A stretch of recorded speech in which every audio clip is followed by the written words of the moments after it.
the meantime, the increase in the price of fuel has had a knock-on effect in several aspects of the lives of Nigerians, including in the price of transportation.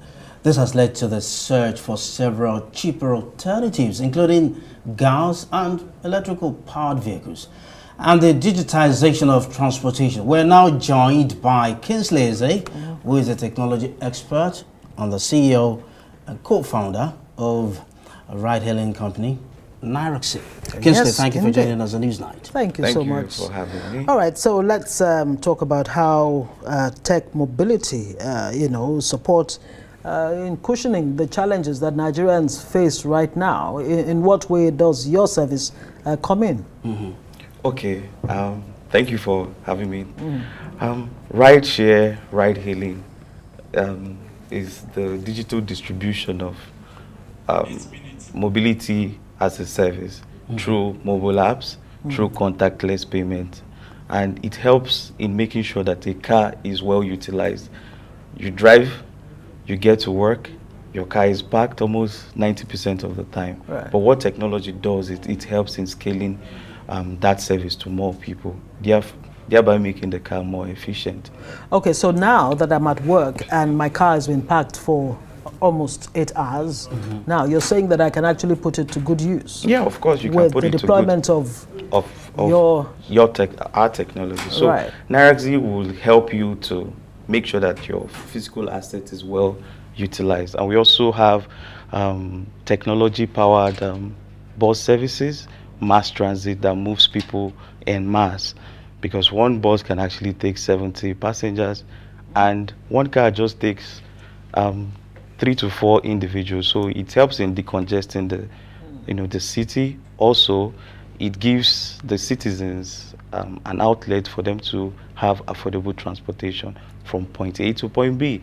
If you go to advanced society, you can see how their society works. You can actually have a ride to your office, a ride to your workplace, a ride to your house in affordable public transit system. So here in Nigeria, we think public transit system is for the poor, but actually it is something that if it is well utilized, if it is well organized, it can solve the issue of subsidy.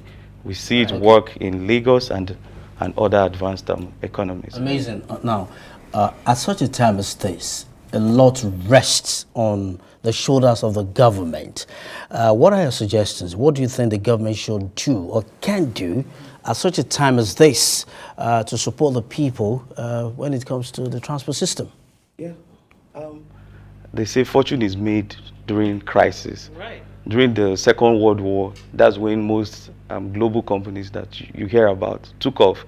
The likes of Ford Motors, they made the cars that the U.S. Army used. Boeing was delivering parcel to the army battalions, around Europe. So, bringing it down to Nigeria, you see that we have the issue of subsidy here. Spike in transportation costs.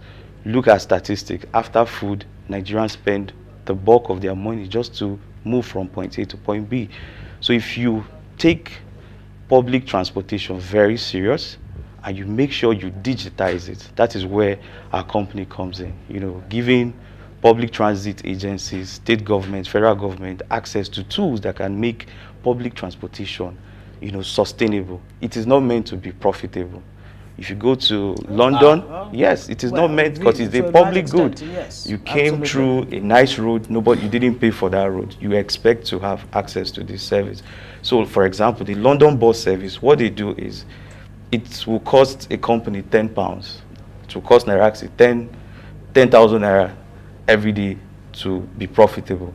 But we can only generate 7,000 naira by charging the current price, even before the subsidy. So government can come in to show up that difference, which is just 3,000. What it does for the government is, it helps the government to carefully and tactfully deploy resources. Because if you buy the asset, if you hire the drivers, if you fuel the car, if you maintain the vehicle, you do your scheduling system, it takes a whole lot of resources. So, right, and I'm wondering, are you engaging government at any level to introduce what you have to offer, and any response from them? What has it been so far? We've had a series of deliberation with Federal Ministry of Transportation, private transport agencies, even state government transport agencies, and the reaction is positive. Our technology will be seen on Kano Metropolitan Bus System. In Abuja, we've already started giving free rides. Every evening you go to central area, we move people just to get them acquainted with our technology. Interesting. Earlier, you cited the example of Transport for London, TfL. I need you to speak more on that. Take us through how we can adapt to such a system, and by bringing in someone said by bringing in that kind of method. Someone says when we take ideas from abroad, we copy, but we don't paste rightly. So talk us through how we can copy that and then rightly paste it. Like you said, we have to adapt our transit system to face the current market reality. Subsidy removal obviously has created the demand, which is what we have been lacking in the public transit sector.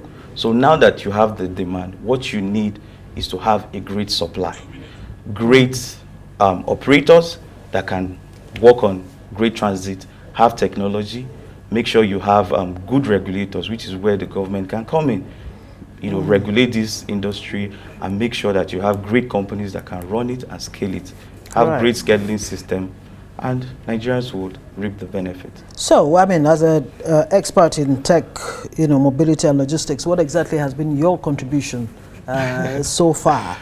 Those buses we saw moments ago, are those some of the buses that you have been... They are part of our fleet. Right, good. Yeah, so like I said, we've been, helping people get acquainted with tapping to pay, some very advanced ways of doing things, the passenger count. Every day we know how many people actually came into the bus. We have the cloud video monitoring system. All these things are what makes a public transit system. So far, what are you finding out in terms of data, in terms of how many Nigerians use these services? They love Whether it. in Lagos or Abuja, for example. They love it. Like I said, the demand is there. They love it, and they want to see it, being replicated. Like they want to see more buses. In fact, actually, we are over. So it's limited to just buses. No, we have. What about the rail system and? Of course, you can use the tap to pay system or rail system. The ride share business is also yet again an aspect. Yet again, are you only on major roads? How can we adapt such a system to inner roads? That's last mile connectivity works better with ride share. The Nairaxi app helps you with ride share, but people that use the bus are just average Nigerians. You don't want them to have a mobile app. You just want them, they know our bus stop, they have the card, they can tap, and they can have the ride. Yes. Kingsley is a CEO, co-founder of Nairaxi. Thank you so much for joining us, and keep doing what you do and contributing. Thank you very much for coming.